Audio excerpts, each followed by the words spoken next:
Bonjour à toutes et à tous. Nous sommes ravis de vous accueillir pour cette conférence trimestrielle de l'Observatoire qui couvrira la période évidemment du premier trimestre de l'année 2024. Avant de commencer et de rentrer directement dans le vif du sujet, d'abord je voudrais vous rappeler que vous avez à votre disposition un chat que je vous invite à utiliser. N'hésitez pas à poser toutes vos questions. Posez-les au fil de l'eau, on essaiera d'y répondre si possible dans le déroulé. Si on ne peut pas y répondre dans le déroulé de la conférence, on le fera à la fin, mais on traitera évidemment de toutes les questions que vous voudrez bien poser. Donc n'hésitez pas à alimenter le chat au fur et à mesure des interventions et des explications lors de cet observatoire. Alors avant de passer la parole au professeur Mouillard, je voulais juste vous dire un mot d'un service que Crédit Logement a lancé il y a maintenant 2 ans, qui a un nom technique un peu barbare, qui s'appelle CL Data, et qui en fait vise, CL comme Crédit Logement évidemment, et qui vise à offrir aux professionnels de l'immobilier, en particulier les banques, en fait une forme de déclinaison de l'observatoire sur une granularité beaucoup plus fine que celle qu'on peut présenter de manière publique au niveau de l'observatoire. Donc c'est une déclinaison par type de clientèle, par catégorie socio-professionnelle. Et puis maintenant, depuis le début de l'année, c'est pour ça que je voulais vous en parler, on descend également sur une maille qui est une maille régionale.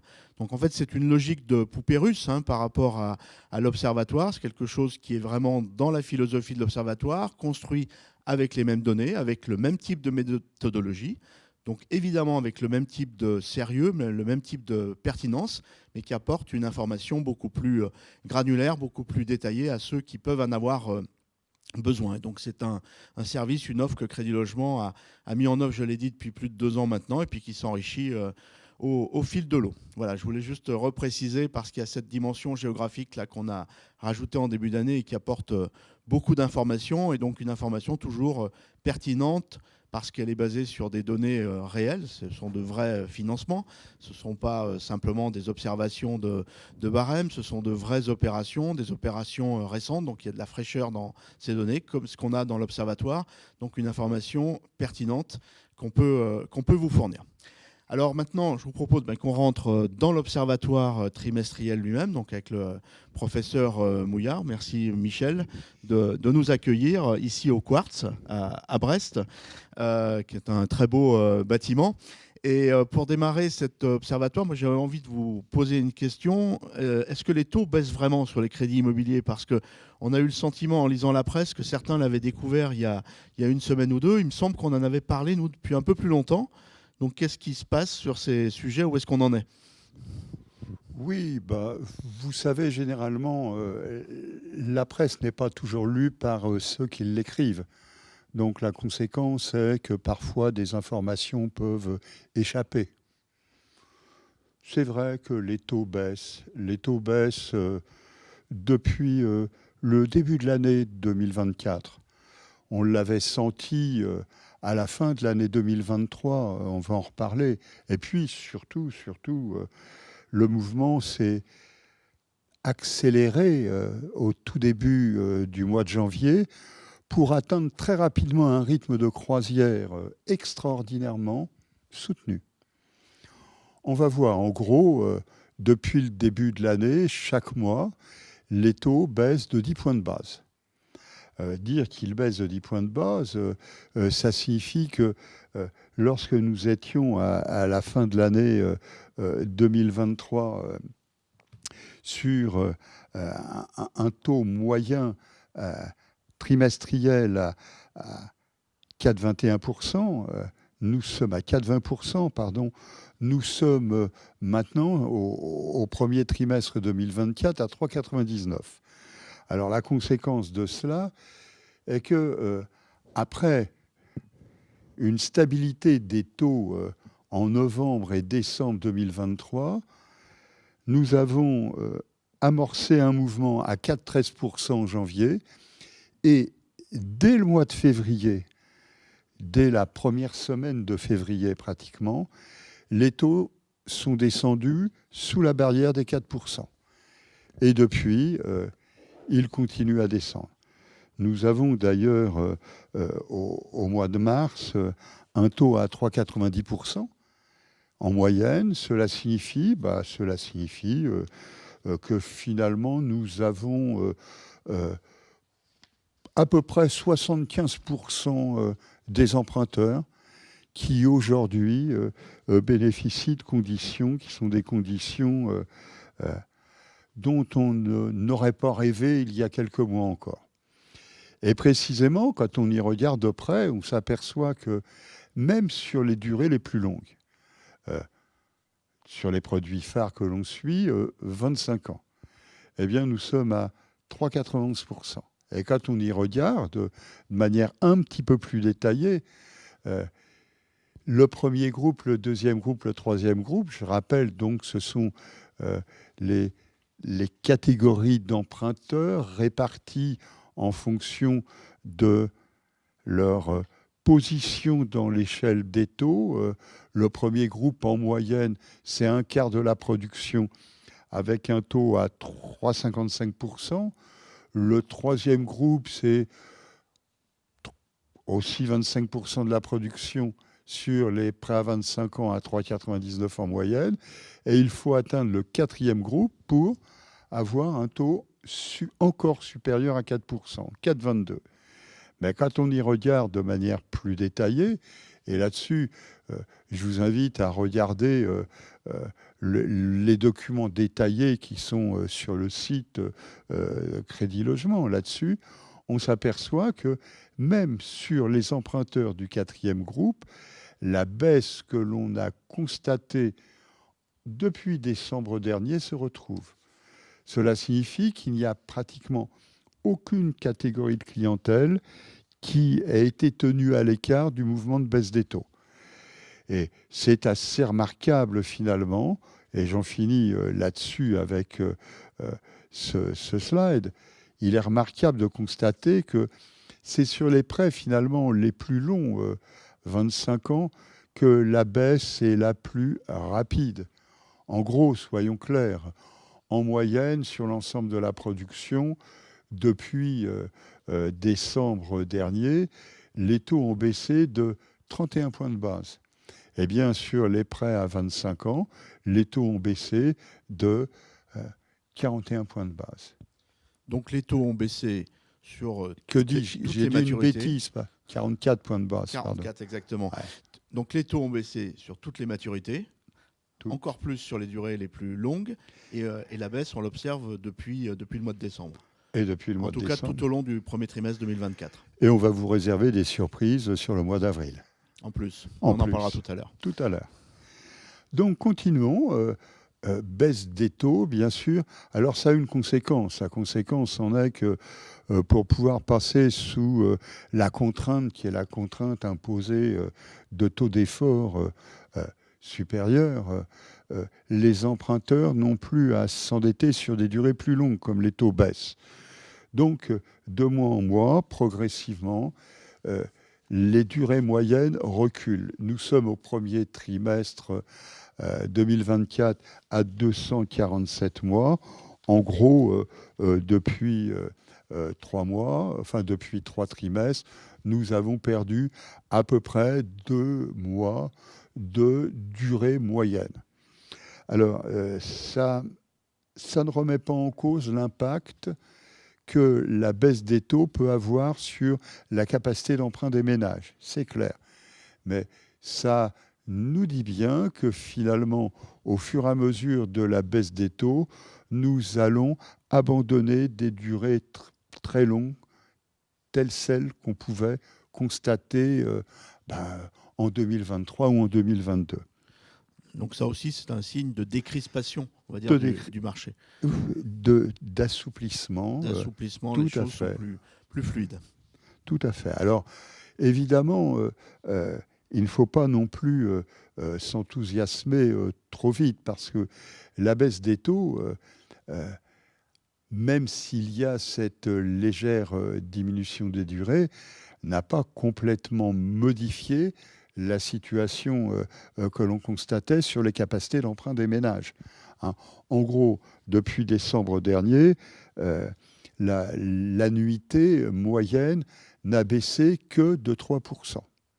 Voilà, entre décembre 2023 et mars 2024, l'annuité baisse de 3%. Ce n'est pas énorme. Bon, mais là aussi, ça amorce le mouvement. Et ça fait tout de même que au mois de mars, nous sommes encore sur une capacité d'emprunt des ménages, c'est-à-dire quelle est la possibilité que les ménages peuvent avoir compte tenu des taux et des durées pour financer. En gros, nous sommes à 83 400 euros comparé à 100 000 euros qui pouvaient être obtenus il y a 2 années encore. Donc, conséquence de cela, le mouvement se poursuit, la structure de la production se transforme et on voit bien que cette diminution des durées moyennes se retrouve aussi sur la répartition de la production entre grandes catégories de durée. Nous sommes au mois de mars avec 64,8% de la production qui est à plus de 20 ans. Nous étions en 2023 à 65,4%. C'est tout de même une diminution qui, au fil des mois, prend toute son importance et qui va, dans les mois qui viennent, encore modifier le paysage. Alors ce paysage, on en voit des expressions de la modification lorsqu'on regarde les différentes catégories d'emprunteurs classées en fonction de leur tranche d'âge.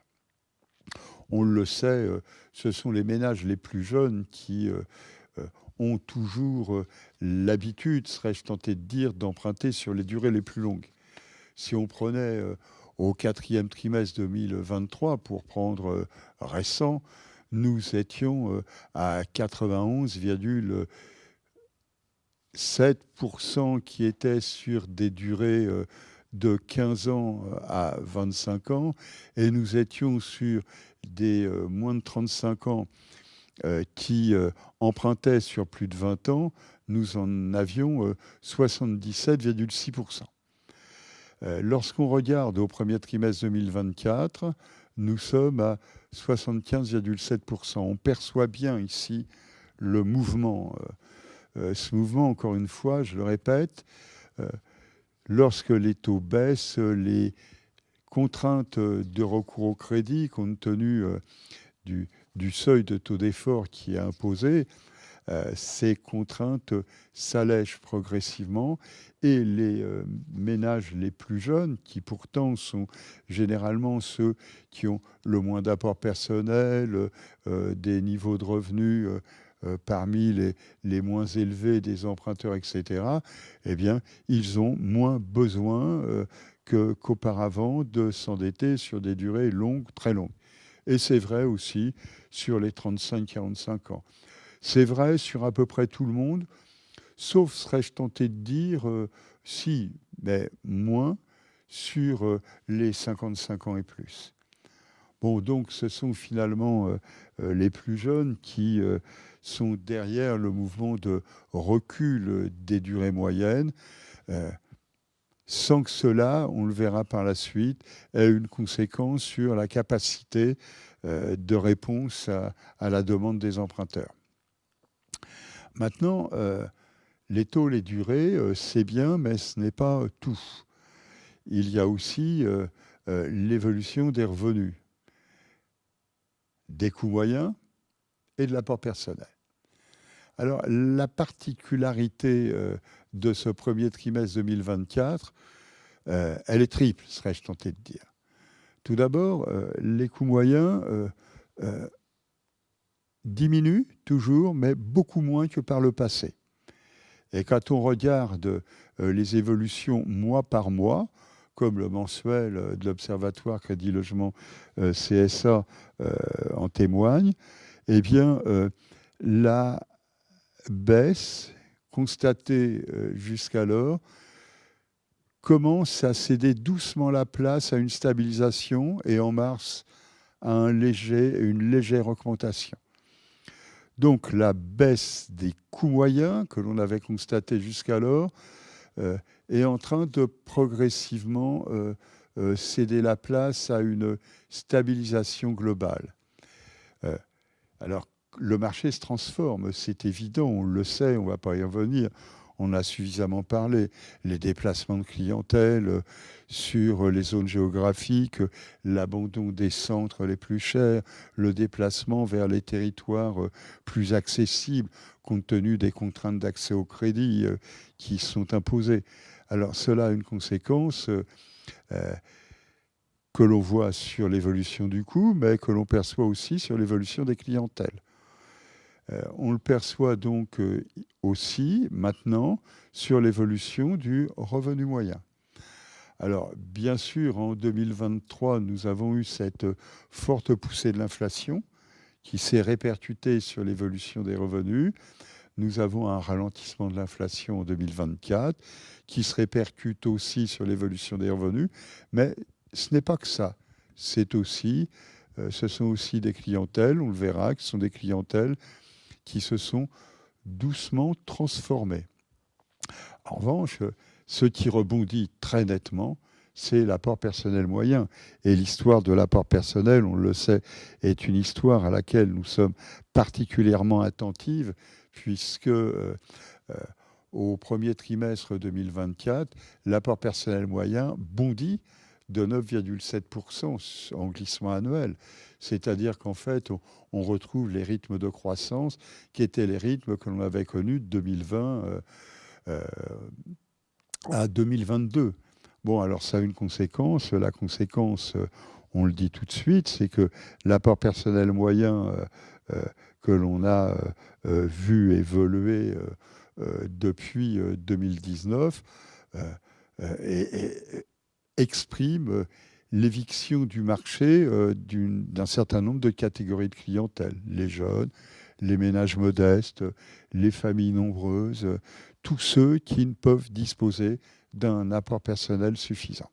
Donc, ce que vous nous dites, c'est que l'apport personnel moyen, dont on avait vu effectivement la progression très, très rapide, notamment de par la transformation du marché, de par les contraintes aussi posées par les autorités et par le HCSF, qui avait marqué une pause à la fin 2023, eh bien cet apport personnel moyen, il reprogresse de manière extrêmement sensible ce début d'année. Très fortement. On va le voir en analysant les différents marchés. On l'exprime ici par l'indicateur global, tout marché confondu. Alors la conséquence de tout ça est une conséquence finalement mi-figue, mi-raisin, puisque la baisse des taux devrait pouvoir finalement améliorer l'indicateur de solvabilité de la demande, les capacités d'emprunt des ménages, mais d'un autre côté, la hausse des coûts que l'on observe sur certains territoires et surtout au mois de mars a une conséquence, c'est que l'indicateur de solvabilité commence à en payer les conséquences. De la même façon, la forte augmentation de l'apport personnel devrait avoir comme conséquence une amélioration de l'indicateur de solvabilité, mais d'un autre côté, le ralentissement de la hausse des revenus a une conséquence. Bon, l'un dans l'autre, on le voit, c'est que en gros, l'indicateur de solvabilité de la demande ne se redresse pas. Il reste depuis, on va dire, 1 an et demi, 2 ans, scotché autour de la base 100, c'est-à-dire qu'en gros, il est à peu près stabilisé, mais loin, serais-je tenté de dire, loin, c'est une façon de parler, des niveaux élevés qu'on avait pu connaître, par exemple, au milieu des années 2010 ou en 2021, par exemple. Mais est-ce que ce phénomène où finalement la solvabilité de la demande reste à peu près dans les mêmes niveaux, alors que les taux baissent un peu, les apports personnels continuent d'augmenter, c'est pas aussi la contrepartie du fait qu'on a plus de clientèle un peu plus modeste qui ont pu revenir sur le marché ? Alors, c'est avec des revenus moyens moins élevés? C'est-à-dire que ça a réouvert, cette baisse des taux a un peu réouvert le marché aussi à ces clientèles-là qui étaient plus sorties? alors, c'est ce Ou qu'on est-ce que va, c'est autre chose? voilà, c'est ce qu'on va voir par la suite en regardant marché par marché. Euh, c'est, ça dépend des marchés. Voilà. Je ne me suis pas aventuré D'accord, mais sur entre ce le neuf et terrain-là. l'ancien, on sait que c'est Mais effectivement très différent et il voilà, s'est passé beaucoup de tout à choses. fait, tout à fait. Donc, laissons ce point-là de côté. On garde le suspense, on On en le parle tout à garde. l'heure. Alors, du côté de la production, s'il y avait deux grosses conclusions à retenir euh, de l'évolution depuis décembre dernier, c'est la baisse des taux, hein, belle découverte, et puis redémarrage de la production. Alors ce redémarrage de la production, bien sûr, si on prend les indicateurs qui sont les indicateurs euh, classiques, traditionnels, serais-je tenté de dire, on ne le voit pas encore parce que en niveau annuel moyen, d'accord, glissement annuel, euh, on est encore sur un nombre de prêts au premier trimestre qui recule de 35,4% et une production qui recule de 40,9%. Donc, à la limite, si on s'arrête à cela, on pourra dire que finalement, bon, rien ne va encore, tout continue à se dégrader. Pour autant, on sait très bien que lorsque on arrive au fond de la piscine, nous avons eu un sale moment, celui de la descente, et puis on arrive au fond. Et quand on arrive au fond, peut-être que ça va mettre un petit peu de temps, mais on va remonter. Et on commence à remonter doucement. Et précisément, la particularité de ce premier trimestre, qui nous cache quand même, on va le voir, des évolutions tout à fait spectaculaires, c'est que finalement, quand on compare le premier trimestre 2024 au quatrième trimestre 2023, là, nous ne sommes pas en glissement annuel comme habituellement, mais en glissement trimestriel, d'accord? Eh bien, nous sommes sur un nombre de prêts qui augmente de 1,2% et une production qui ne baisse que de 1,9%. Pour mémoire, hein, je vous l'ai mentionné entre parenthèses, en juillet de l'année dernière, le nombre de prêts, même indicateur, il était en recul de 19,4%. On voit bien qu'il s'est passé quelque chose. Alors, il s'est passé quoi? Eh bien, il s'est passé le fait que euh, la baisse des taux, le retour sur le marché d'un certain nombre d'emprunteurs qui jusqu'alors étaient peut-être beaucoup plus prudents, l'amélioration de la profitabilité de la production de crédit, tout ça a comme conséquence que, eh ben, au cours des derniers mois, on a vu des progressions spectaculaires, serais-je tenté de dire. Et pour bien comprendre ce que c'est cette histoire, on arrive au fond de la piscine et on commence à remonter.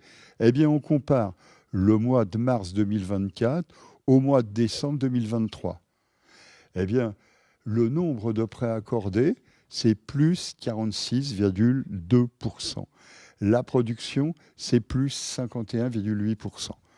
Alors bien sûr, il y a des esprits chagrins qui remarqueront, surtout s'ils analysent de manière détaillée les statistiques de production, de marché, hein, pas des indicateurs qui sont publiés avec des retards infernaux.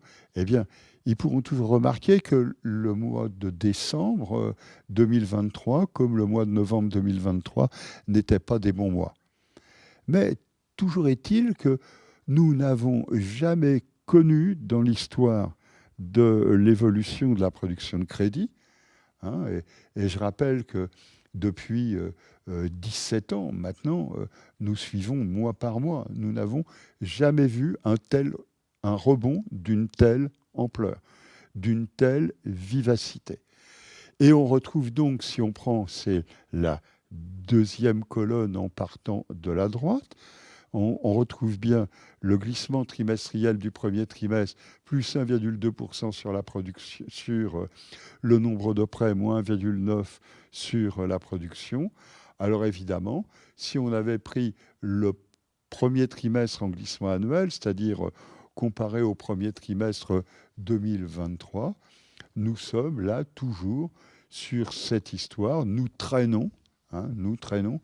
Nous étions au fond de la piscine, nous commençons à monter doucement, mais nous avons toute la période de baisse qui précède et qui fait que, on est toujours à 20% sous le nombre de prêts que l'on pouvait accorder au premier trimestre 2023. Donc, en fait, c'est un paysage qui est un paysage extraordinairement intéressant. C'est un paysage de sortie de crise, soyons clairs, mais un paysage qui nous dit que la sortie, elle est là, elle peut être lente. Évidemment, il peut y avoir des déconvenues. Je vous prends une information, par exemple, qui est un peu décevante, serais-je tenté de dire. C'est le calendrier de baisse des taux de la BCE. Tout le monde s'attendait à ce que la baisse intervienne au début, à la fin du premier trimestre, au tout début du deuxième trimestre. En fait, ça interviendra 2 mois plus tard. Et cela a des conséquences, mais c'est une déconvenue, c'est pas un sinistre, c'est pas une catastrophe. En même temps, non, ce que vous êtes en train de dire, c'est que les taux, on aurait pu anticiper qu'ils baissent peut-être encore un peu plus rapidement.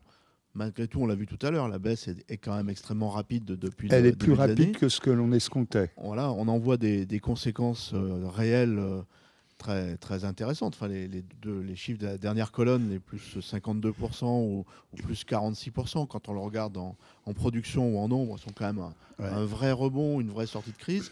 Ceci étant, effectivement, quand on regarde sur plus longue période, en glissement annuel, on traîne, comme vous l'avez dit, un gros sac à dos qu'il va falloir apurer petit à petit. Mais là, on a une tendance récente qui est tout à fait positive. Bon, alors maintenant, il est clair que des chiffres de cette ampleur sur d'autres indicateurs d'évolution du marché, on les verra apparaître, on va dire, au mois de juin ou au mois de juillet.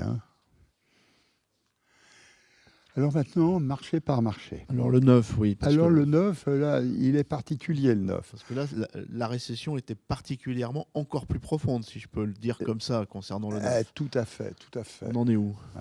Le 9, alors, c'est mi-figue, mi-raisin.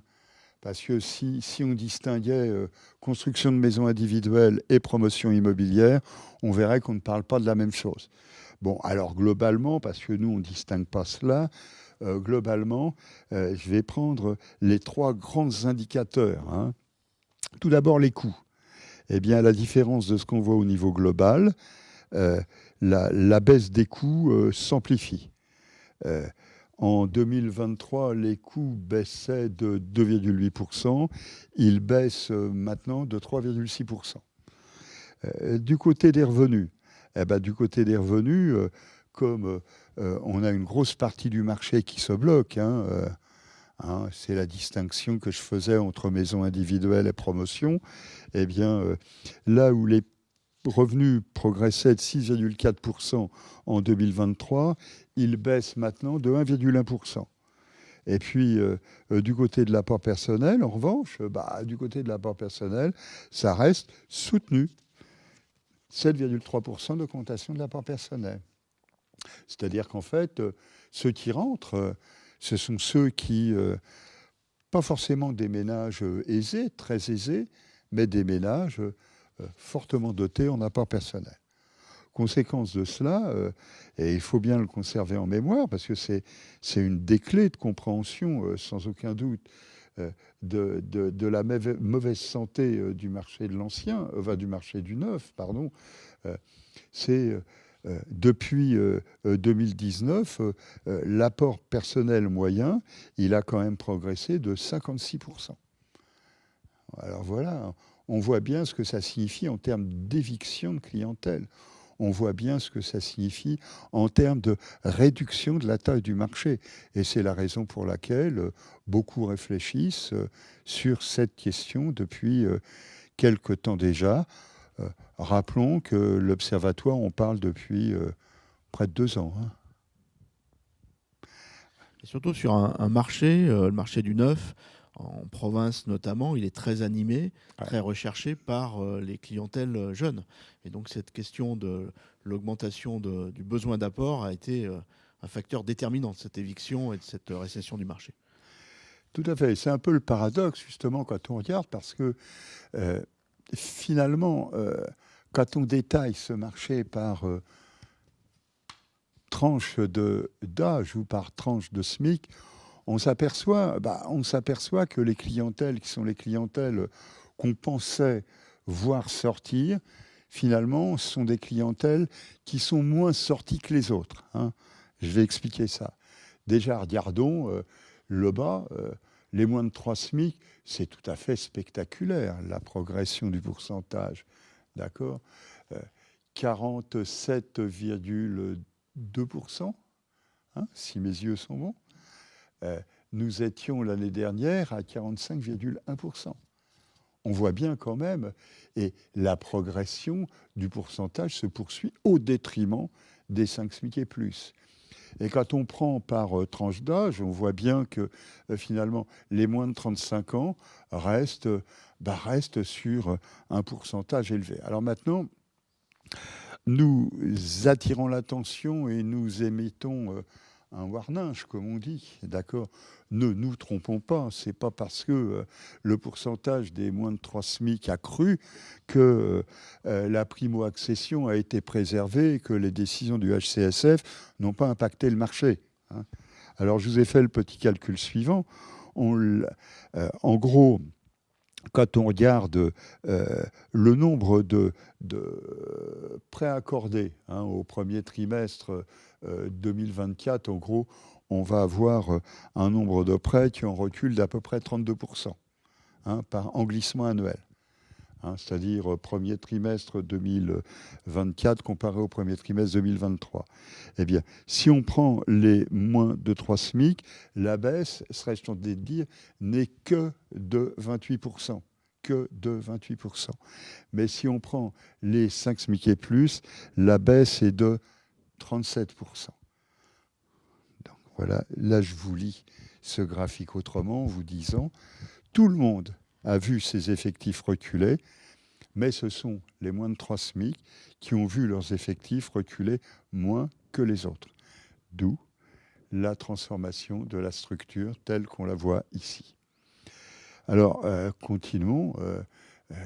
On retrouve le 31,9% dont je vous parlais précédemment, le nombre de prêts accordés premier trimestre en glissement annuel, enfin en annuel glissant et en glissement annuel, et puis moins 40% pour la production.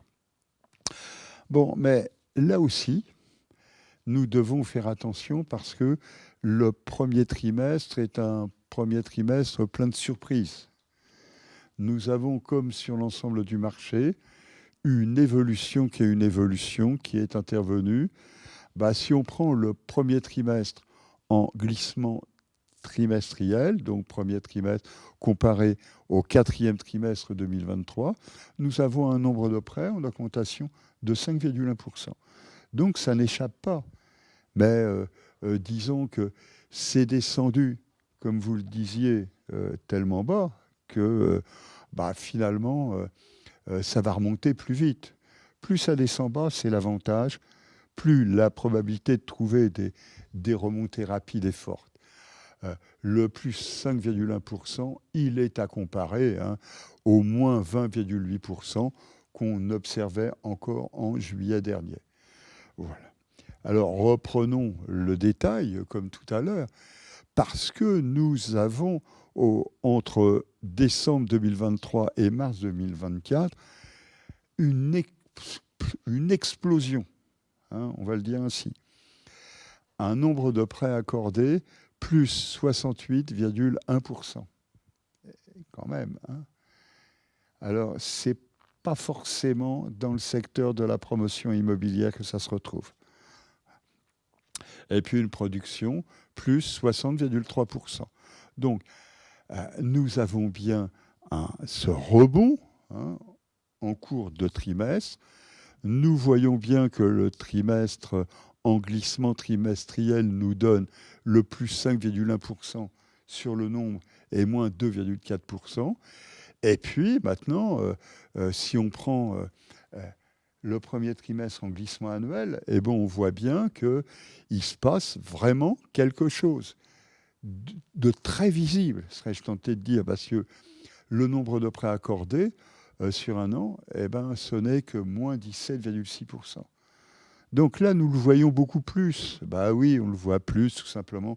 On était descendu plus bas, et serais-je tenté de dire, il est préférable, pour bien observer le marché, d'observer un marché qui descend très bas, très vite, plutôt qu'un marché qui descend pas très bas et lentement. C'est vrai qu'il est descendu très bas, très vite. Très bas, très vite. Et avec un grand toboggan qu'on a vécu Oh là. en 2023. Donc voilà pour le neuf et pour l'ancien. Ah bah pour Est-ce l'ancien, que bah c'est nous... la même histoire ou non, est-ce qu'il y a des choses c'est pas particulières à exactement dire? la même histoire. C'est pas exactement la même histoire, tout simplement parce que nous avons des coûts qui sont des coûts qui continuent à baisser au premier trimestre, mais avec une remontée par exemple au mois de mars.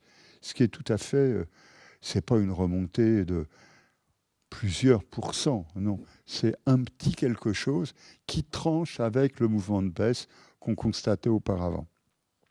Nous avons des revenus qui, eux, stagnent pratiquement au premier trimestre. Quand on parle des coûts, on ne parle pas des prix. Hein. Non, On est bien on parle d'accord. des coûts. Alors, Je préfère le va en reparler. préciser. Oui, on va en reparler tout On parle du simplement coût parce des que l'histoire, opérations réalisées. le Donc, coût, le coût peut venir de la nature de l'opération, il peut venir du prix. Enfin voilà. il vient de la nature du prix, bien sûr, il vient de la La localisation aussi, localisation, voilà. et le fait que le coût, c'est le lot. Donc ça dépend aussi de la surface. Exactement. Voilà. Or, quand on prend un prix au mètre carré, l'effet surface, il est gommé. Voilà. Donc je préfère préciser pour pas qu'il y ait Oui, de vous confusion, avez parce qu'on en raison. voit régulièrement dans la Voilà. lecture. Là, on parle bien du coût des opérations, coût on des ne parle opérations. pas du prix au mètre carré qui peut exister à tel ou tel endroit. Mais du coût des opérations réalisées sur le marché. D'autant que les transformations du marché ont eu comme conséquence de déplacer sur des territoires où les surfaces sont les surfaces, que ce soit pour des appartements ou la surface du lot dans le cas des maisons, qui est beaucoup plus important que ce qu'on trouvait là où ils allaient auparavant. Alors nous avons ces évolutions, et puis nous avons une évolution tout à fait remarquable, c'est le coût relatif. Nous n'avons pas parlé beaucoup pour le neuf, mais nous en disons un petit mot ici. Pourquoi ? Tout simplement parce que le coût relatif, finalement, il continue à reculer. Il descend au premier trimestre sur des niveaux qui sont des niveaux, en gros, qui nous ramènent 20 ans en arrière, pratiquement. Et ça signifie qu'à lui seul, la baisse du coût, elle est équivalente finalement à une baisse de prix.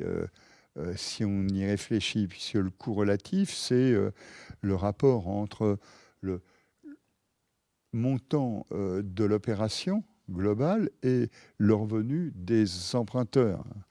Donc, si pour que le coût relatif baisse, on a soit un numérateur qui diminue, soit un dénominateur qui augmente. Et l'un dans l'autre, ça revient à dire que nous sommes depuis un an depuis 2 ans, sur une baisse du coût relatif de 16%. Donc c'est équivalent à une baisse de prix, toutes choses égales par ailleurs, de 16%, et une baisse du coût relatif de 18% si on le faisait depuis la fin de l'année 2021. Voilà, donc nous avons une évolution avec derrière cet apport personnel, qui est un apport personnel qui finalement continue à progresser, comme on le disait précédemment, et une progression qui est moins vive que sur le marché de l'ancien, mais tout de même qui vient renforcer cette évolution qu'on constate encore sur le taux d'apport personnel, puisque là où nous étions au début de l'année 2023 à 20,4% en moyenne, nous sommes à 23,4%. Ça résume à lui seul la transformation du marché et la sortie de toutes les clientèles qui ne sont pas suffisamment dotées en apport personnel et qui avaient fait l'importance du marché que l'on connaissait jusqu'en 2019. Maintenant, lorsqu'on regarde du côté des catégories d'emprunteurs, eh bien, à la différence de ce que l'on a vu sur le marché du neuf, voilà, sur les moins de 35 ans, c'est une structure de production qui est relativement plate, comme à peu près sur les autres tranches d'âge. Et puis, en revanche, la différence sur les moins de 3 SMIC, c'est un recul. C'est un recul qui n'est pas spectaculaire, mais un recul quand même qui tranche avec ce que l'on voit sur le marché du neuf. Et qui nous dit là que finalement, on est en train d'épuiser le potentiel de résistance que le marché avait pu trouver dans l'arrivée des jeunes emprunteurs. Non pas que les jeunes emprunteurs ne peuvent plus rentrer sur le marché, mais les autres reviennent. Les autres reviennent. Et donc, je vais vous le dire de la manière suivante. On l'a vu, on va le voir, globalement, la production au premier trimestre en glissement annuel, c'est à peu près moins 37%. Sur les moins de 3 SMIC, c'est moins 40%. Mais sur les 5 SMIC et plus, c'est 0%. Donc cela signifie que finalement, dans ce marché, ceux qui avaient connu la baisse des effectifs la plus importante par le passé, les ménages 5 SMIC et plus, les plus aisés, voient leurs effectifs se stabiliser et donc du coup, leur poids relatif commencer progressivement à reprendre des couleurs. Alors voilà, on termine cela avec l'évolution de la production. On retrouve le moins 37,2% pour le nombre de prêts accordés au premier trimestre en glissement annuel, moins 41,9%. Bon, alors maintenant, comme pour les autres marchés, comme pour le marché du neuf, mais moins fortement, nous avons au premier trimestre 2024, en glissement trimestriel, donc je répète encore une fois, comparé au quatrième trimestre 2023, plus 2,6% pour le nombre de prêts, plus 5,9% pour la production. Alors là, c'est tout à fait remarquable, hein, pour deux raisons.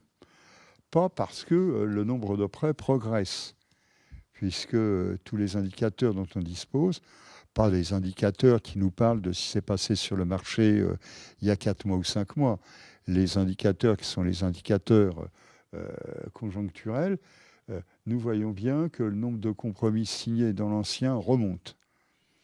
Nous le voyons ici aussi, plus 2,6%. Donc, premier effet remarquable.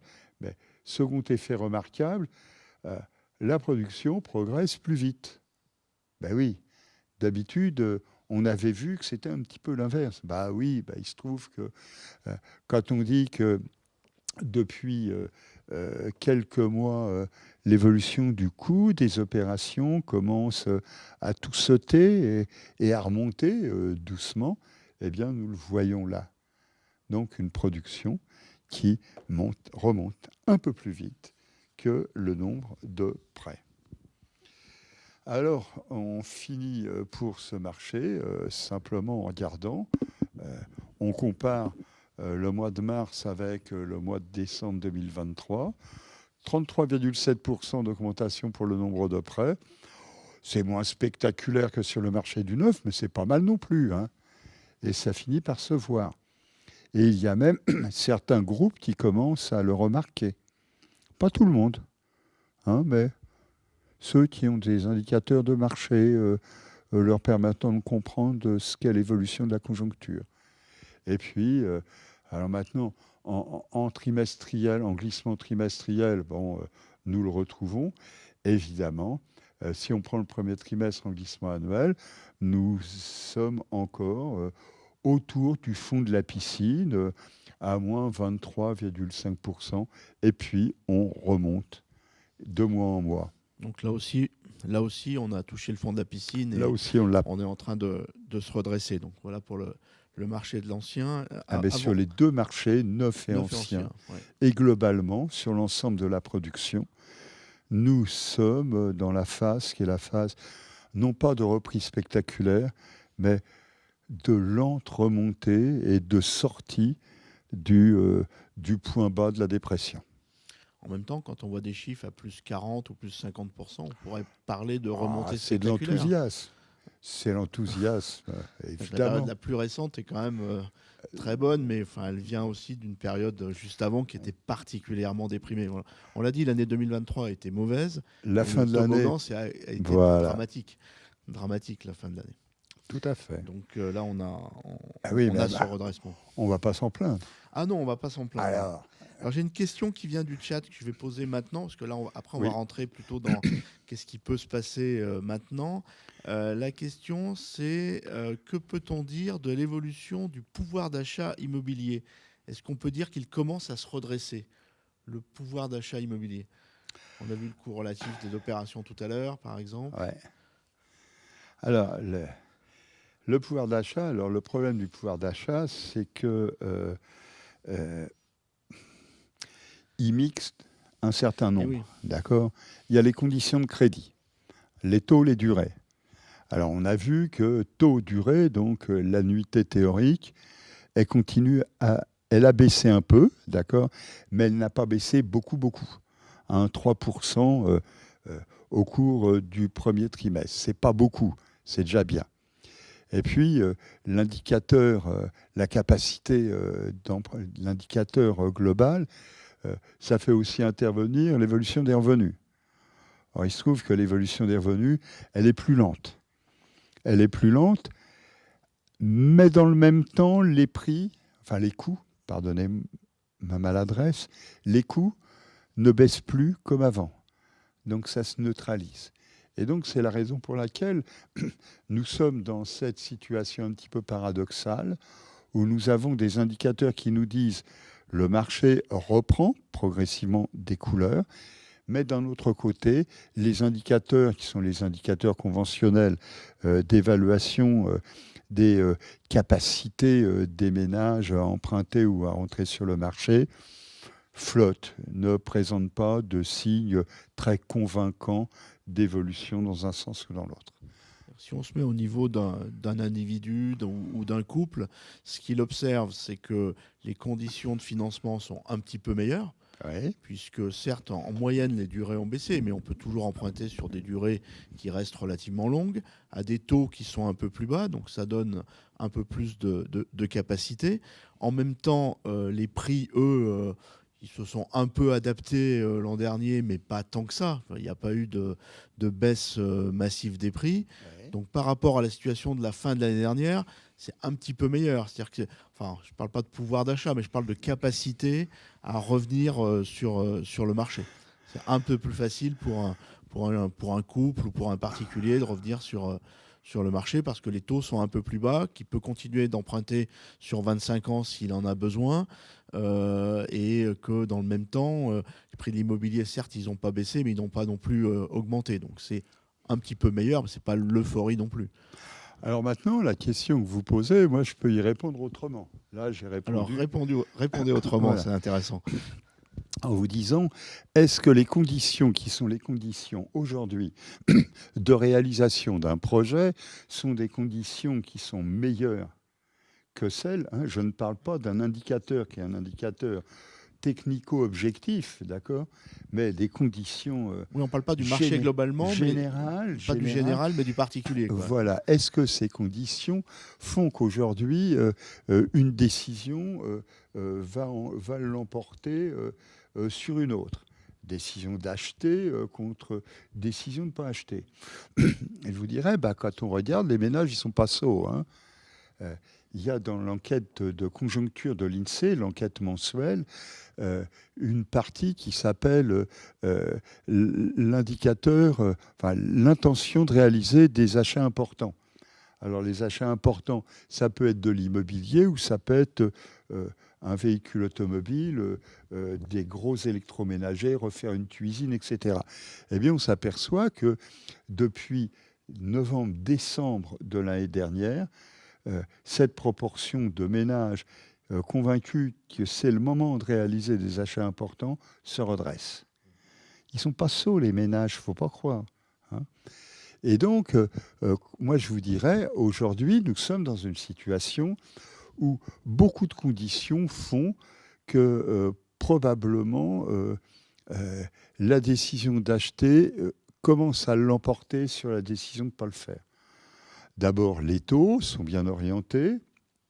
Ce n'est pas le taux en lui-même, hein, je n'y crois pas trop, moi, mais peu importe. Mais c'est le signal qui est envoyé.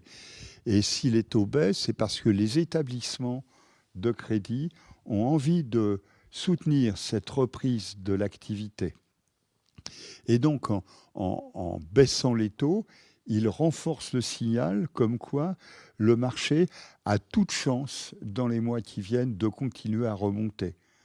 Oui, parce que ce qu'on peut dire et ce qu'on peut noter, c'est qu'effectivement, les banques ont commencé à baisser leurs taux de manière assez significative, on l'a vu tout à l'heure, alors même que les taux sur les marchés financiers ou les taux de la BCE n'a pas encore baissé ses taux, et les taux sur les marchés financiers, ils ont baissé par rapport à leur plus haut, mais ils restent encore significatifs. On a une OAT 10 ans près de 3%. Et puis même le mois d'avril nous dit que... Voilà. Et les établissements financiers ont, eux, choisi d'accompagner le marché, d'anticiper au fond ce qui va se passer sur ces baisses de taux.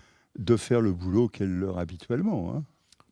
C'est de vendre du crédit, c'est de bancariser, c'est de travailler avec leur clientèle. Oui. Voilà. Et de les accompagner et d'être là pour les accompagner.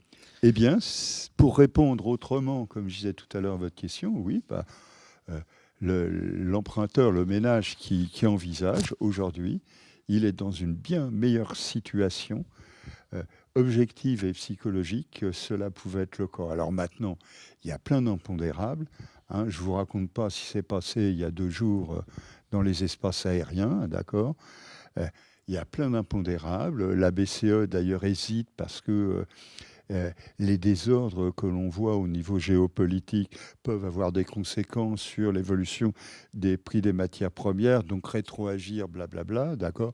Mais l'un dans l'autre, le climat d'aujourd'hui n'est pas le climat du second semestre 2023 ou du dernier trimestre 2023. On sort de l'hiver, on est dans le printemps, mais il peut y avoir des giboulées. C'est ça le charme de cette époque. Pas à Brest. Pas à Brest, il ne pleut pas. On rentre dans la partie conclusive avec notamment là, des aspects un peu prospectifs et notamment, on a un peu dévoilé, mais qu'est-ce qui va se passer encore maintenant sur les taux et quelles conséquences on peut en attendre sur le marché ? Déjà voyons bien que le mouvement de baisse des taux se poursuit.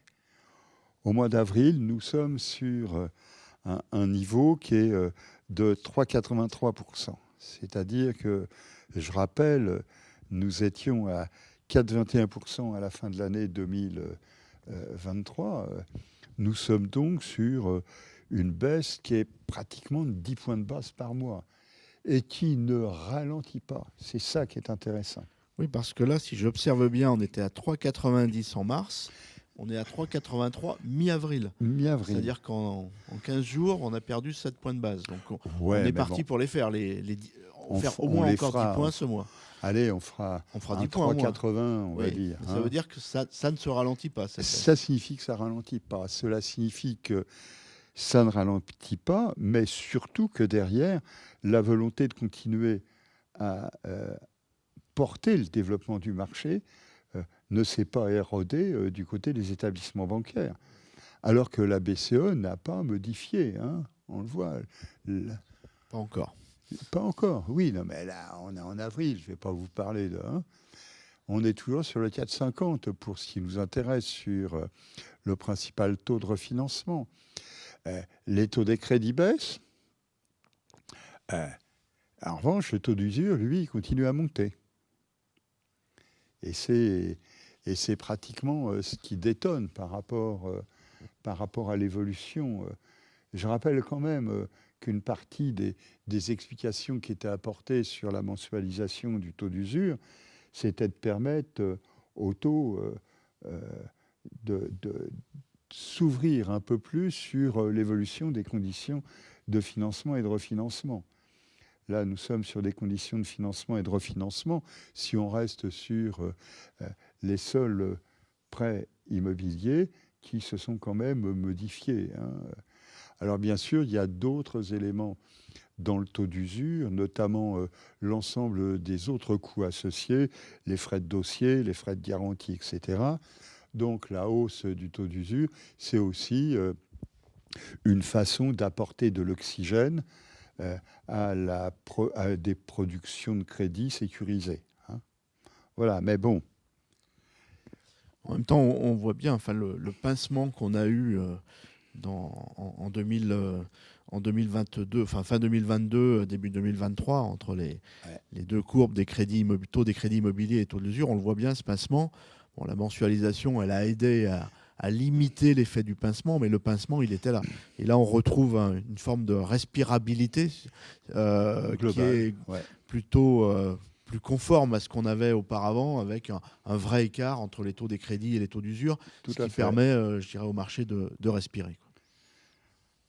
Alors maintenant, et au-delà, alors pour le au-delà, tout d'abord le macroéconomique. Bon, le macroéconomique, soyons clairs, tous les scénarios qui prévalaient jusqu'alors se confirment pour la majorité des instituts de conjoncture. On va rester sur une croissance molle en 2024. En gros, là où nous avions 0,5% d'augmentation du PIB en 23, 0,6% en 24. Bien sûr, c'est pas le chiffre officiel, je le dis tout de suite, ni celui de la Banque de France, mais bon, voilà, et nous aurons un rebond de l'activité économique en 2025, mais modéré, plus 0,8%. Ça signifie que le taux de chômage, il ne va pas vraiment baisser. Au contraire, il va en continuer à monter un peu. Et donc, le seul point positif, peut-on dire, c'est la poursuite du ralentissement de l'inflation. De 23% en 2024, tout le monde est à peu près d'accord là-dessus. Et on passe sur ou sous l'objectif des 2% en 2025. Voilà, bon, c'est pas véritablement ça qui va beaucoup bénéficier au pouvoir d'achat des ménages. Rappelons qu'une des craintes de la BCE était que la poussée d'inflation fasse déraper les coûts salariaux et donc apporte un élément de relance automatique, d'entretien automatique de l'inflation. Ça, c'est pas passé, et c'est pas en 2024 ou en 2025 que le mouvement devrait présenter des signes préoccupants pour la BCE. Alors, du côté de la BCE, bien sûr, on s'attend, comme tout le monde, à cette baisse des taux de refinancement au mois de juin, dit-on. Et puis, on finirait l'année à 3,25%, et on perdrait à nouveau 100 points de base en 2025, pour finir l'année 2025 à 2,25%. Alors, dans tout ça, ça signifie que le mouvement, qui est le mouvement de redémarrage de la production de crédit, se confirme, s'accroche, se renforce, mais on va le voir, la reprise va être lente. Les chiffres que l'on a vus, qui sont spectaculaires, et sont des beaux chiffres pour faire un article, mais d'un autre côté, c'est pas ça qu'on va trouver. On va pas trouver plus 60% ou plus 40% sur l'ensemble de l'année. Bon. Maintenant, du côté des taux, nous avons 3,99 au premier trimestre. Nous allons finir l'année vers 3,30%.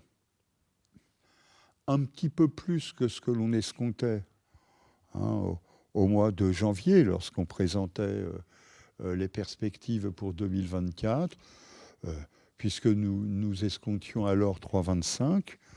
Bon, soyons clairs, il y a un peu plus de lenteur dans la baisse des taux de refinancement, donc ça va un peu ralentir, mais ça ne va pas fondamentalement inverser le mouvement qui est le mouvement de décrue, et on finirait l'année 2025 à 2,75. C'est-à-dire que finalement, en l'espace de 2 années, nous allons quand même baisser les taux de près de 150 points de base pour revenir donc sur des situations qui sont des situations telles qu'on les observait il y a lors des belles années d'évolution de la production.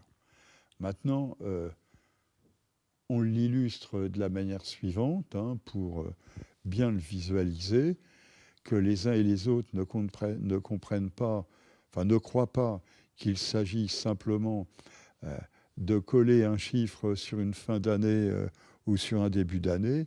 Nous avons derrière une modélisation sur la base de laquelle on s'appuie et qui nous permet de décrire les itinéraires, les sentiers d'évolution des taux des crédits immobiliers, sous hypothèse, évidemment, comme on l'a vu, refinancement, inflation, etc., etc.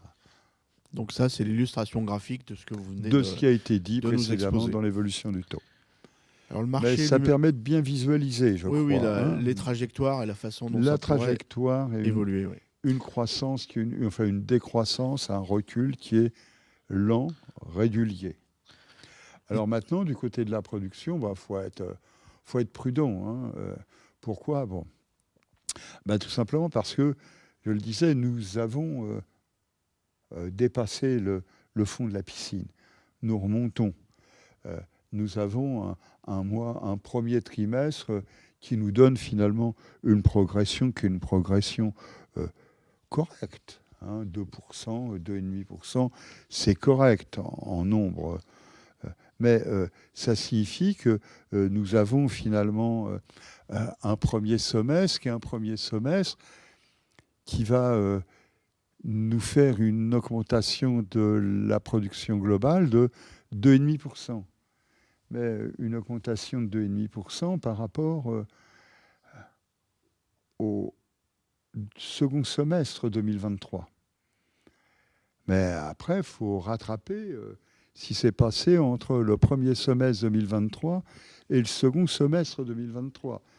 Et ce qui s'était passé, c'était pas forcément très beau, comme on dit, puisque nous étions sur quand même un recul qui était un recul de production entre premier semestre 23 et second semestre 23 de près de 13%.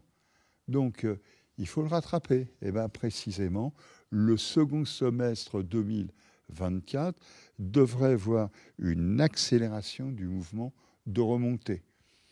Alors, cette accélération du mouvement de remontée de la production a comme conséquence que, finalement, nous avons un mauvais second semestre 2023 et puis un début d'amélioration au premier semestre 2024. Et puis nous avons un second semestre 2024 qui vient compenser le mouvement de recul que l'on avait observé entre premier semestre 2023 et second semestre 2023. Et l'un dans l'autre, nous avons une légère progression du global de la production. Très légère.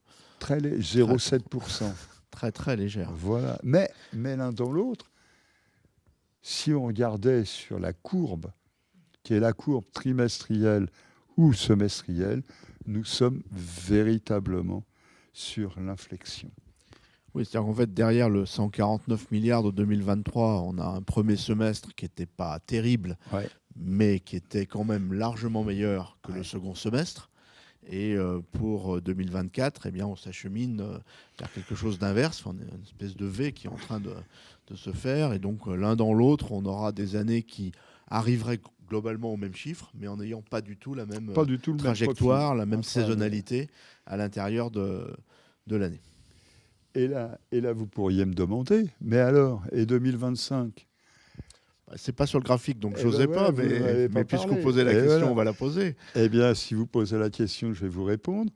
Je vous disais, le second semestre 2024, nous serons sur une progression à 2 chiffres en comparant au premier semestre 2024.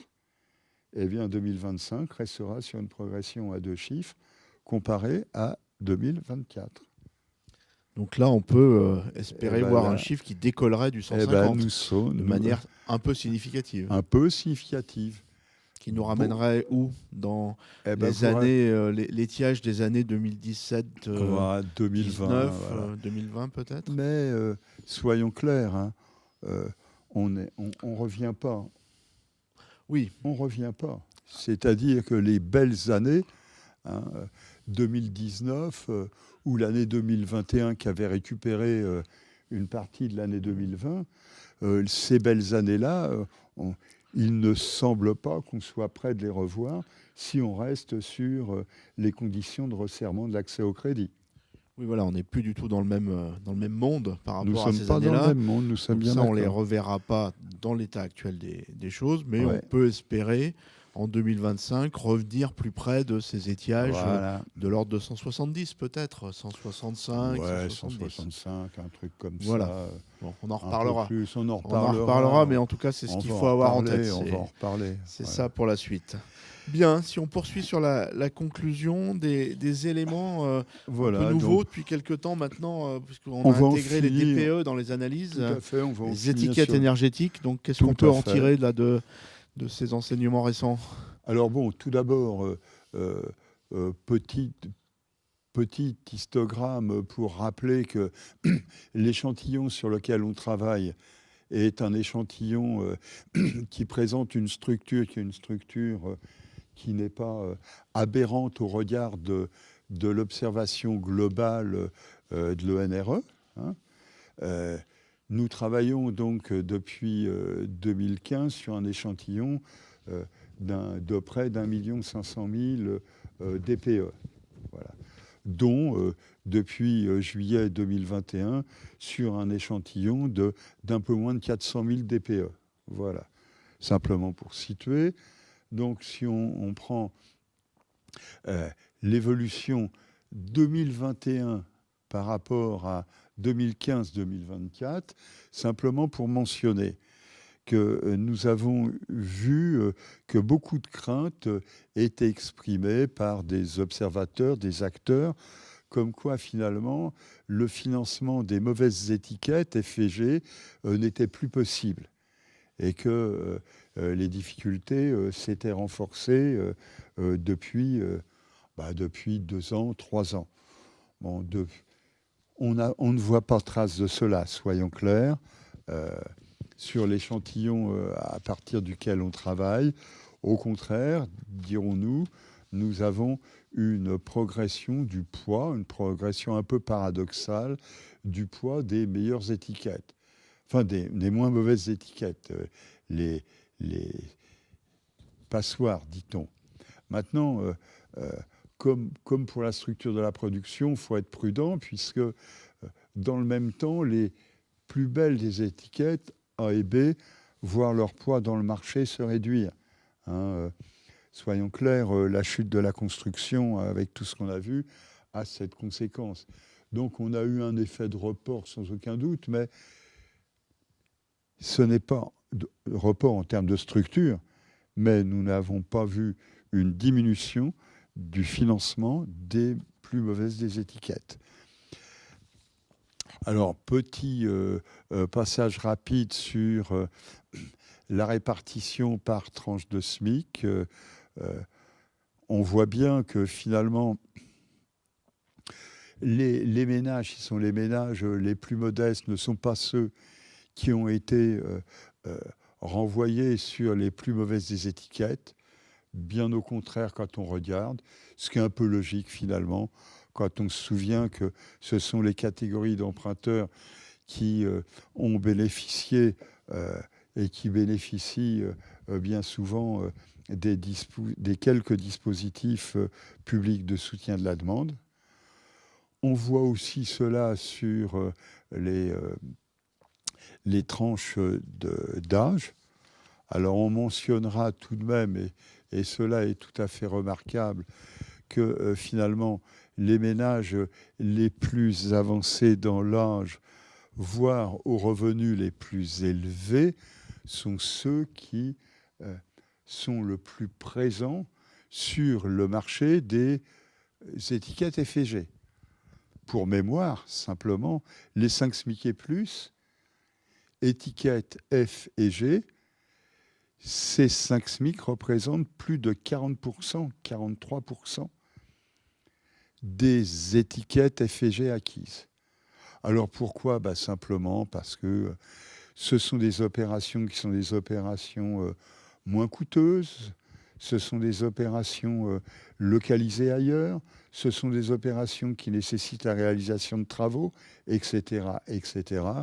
Et ces catégories d'emprunteurs ont trouvé donc là un marché, un micro-marché, plus qu'un micro, un méso-marché qui leur permet de réaliser plus facilement les projets qu'ils ne peuvent plus réaliser sur les espaces où ils envisageaient de réaliser auparavant, compte tenu du resserrement de l'accès au crédit. Et puis aussi peut-être, enfin on le cite souvent, l'effet haussmannien parisien qui joue son rôle avec des étiquettes dégradées évidemment dans le haussmannien. Aussi. Mais c'est une petite partie du marché, mais ça joue aussi. Ça fait partie des 5 SMIC et plus. Voilà. Mais souvenons-nous que le marché parisien, c'est peanuts dans l'ensemble. C'est pas grand-chose. On parle souvent que du marché parisien, mais c'est peu de choses. C'est pas forcément très représentatif de ce qui se passe ailleurs. Non. On est d'accord. Et donc, je finis là-dessus. Le coût relatif, simplement pourquoi ?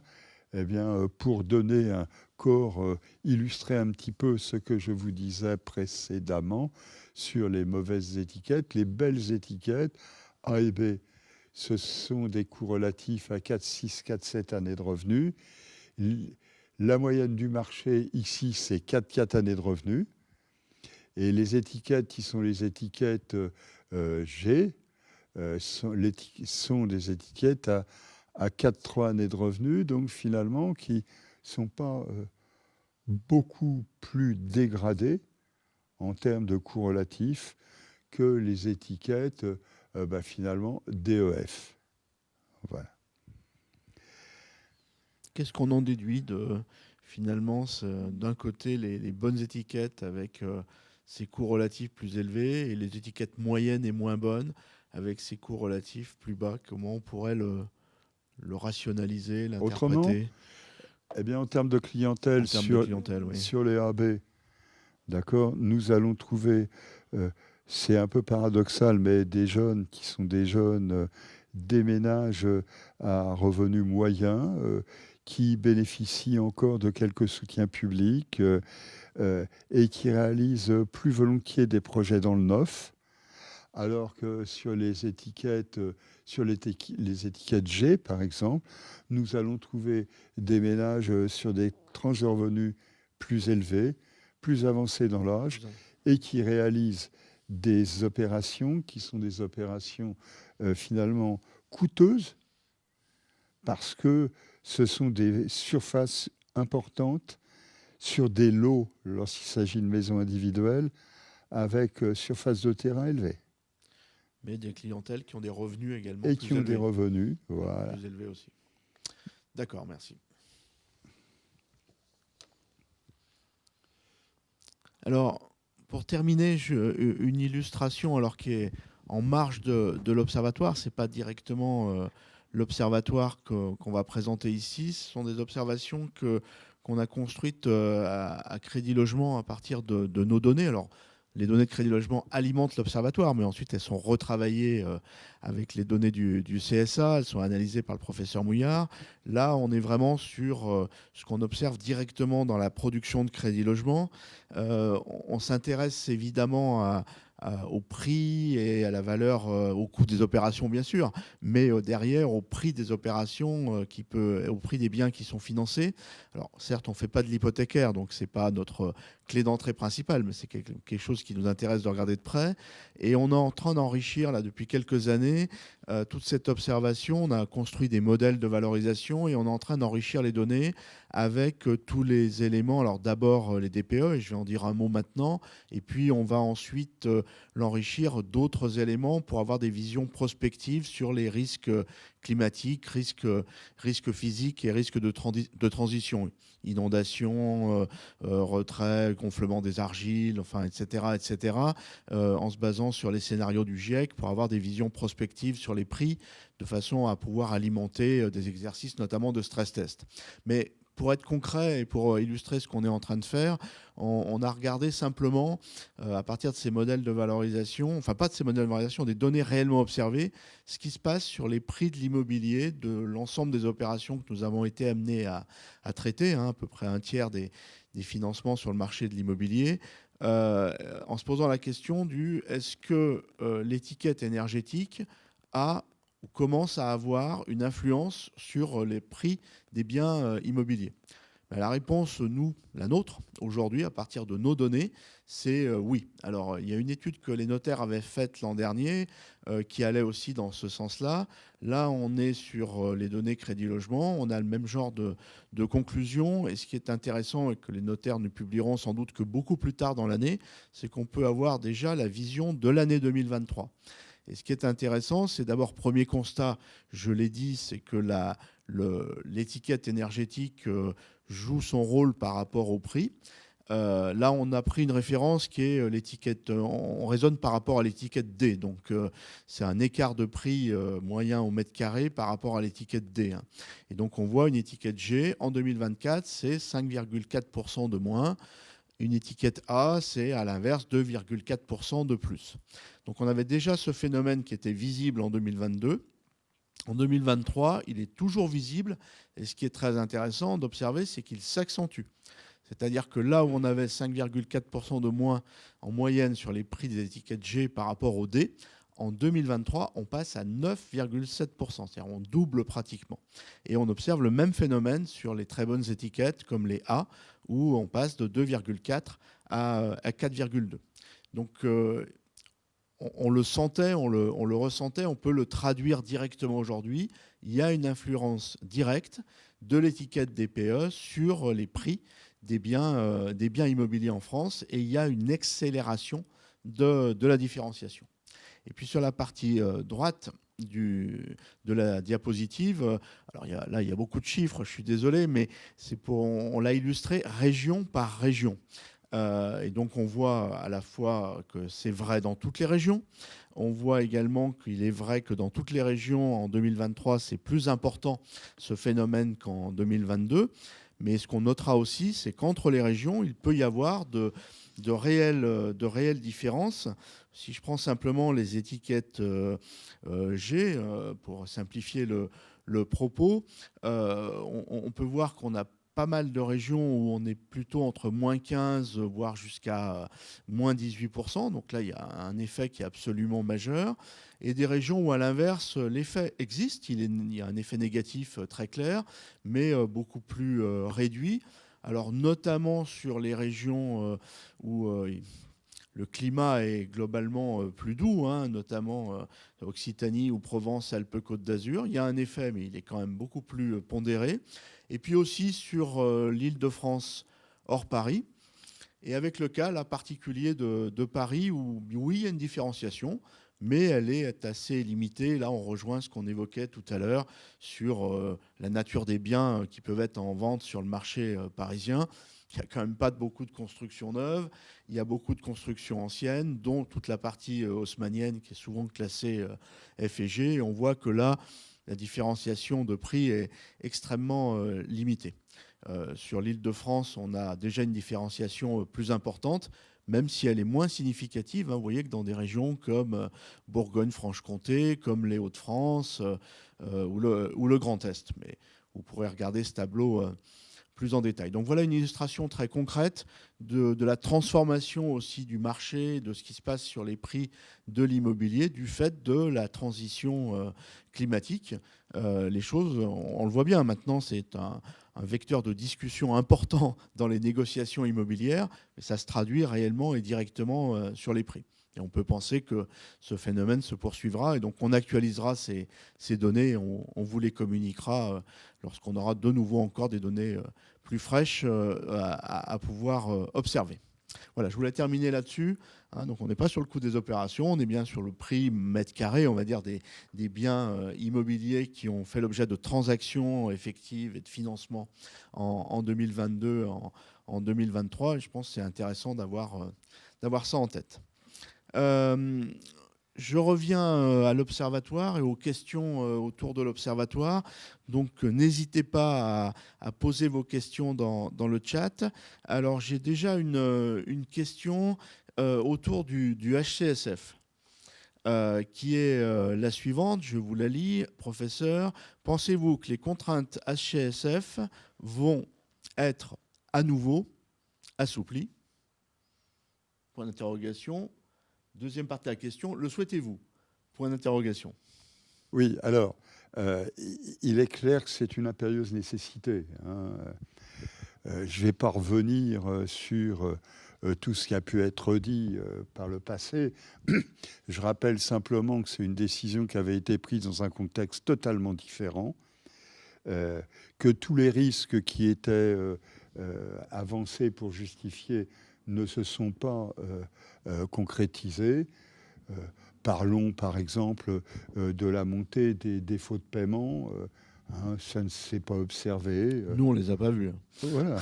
Ça ne s'est pas vu non plus sur l'évolution du surendettement. Voilà. Donc, tous ces risques ne se sont pas concrétisés. Bon, donc, à partir de là, une décision qui est une décision qui est maintenue dans un contexte qui n'était pas celui qui était imaginé au départ, c'est probablement une décision qui est mal fondée. C'est la raison pour laquelle je pense que c'est nécessaire, d'autant plus qu'on l'a vu, l'impact sur la dépression de la demande a été, au cours des 2 années et demie écoulées, 4 fois plus important. L'impact dépressif de l'apport personnel a été 4 fois plus important que l'impact des prix, des taux d'intérêt, qui pourtant ont été remontés rapidement et fortement en 2022. Bon, alors, maintenant, est-ce que le HCSF va infléchir sa position? Je dirais que je ne sais pas. Personne ne m'en a informé. Je rappelle simplement que depuis quelques semaines, voire un peu plus, le président du CNH s'efforce je ne vais pas dire de modifier, mais de transformer les conditions dans lesquelles des décisions peuvent être prises, notamment en faisant entrer au sein du conseil du HCSF un sénateur et un député qui pourraient apporter une vision, qui est une vision, je vais dire, pas politique, comme cela est trop souvent dit, mais plus en phase avec les évolutions territoriales, puisque la particularité des élus de la République, c'est précisément qu'ils ont quand même une connaissance fine et précise de ce qui peut se passer sur les territoires et qu'ils voient bien les conséquences que la recommandation du HCSF peut avoir sur le fonctionnement des marchés. Je prendrai que 2 conséquences.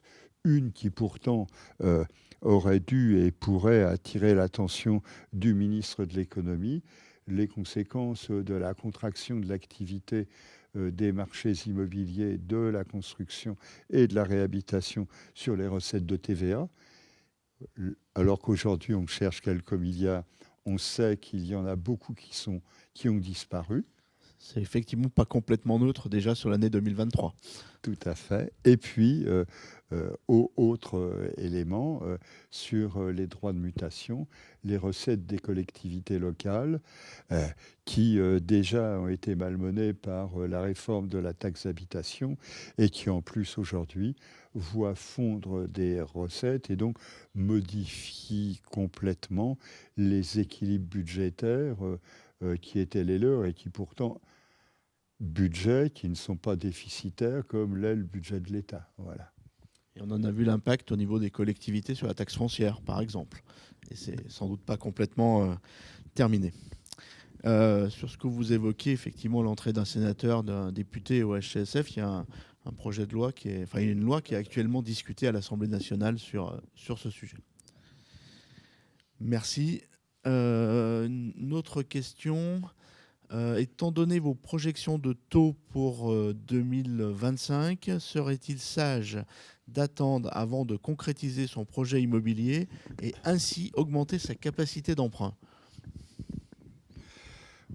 Oui, on peut toujours l'imaginer, sauf que si ce que l'on commence à voir se poursuit, dans le même temps, les prix vont commencer à remonter doucement. Plus baisser, remonter. À partir de là, cela signifie que ce qui est gagné d'un côté le sera mangé de l'autre.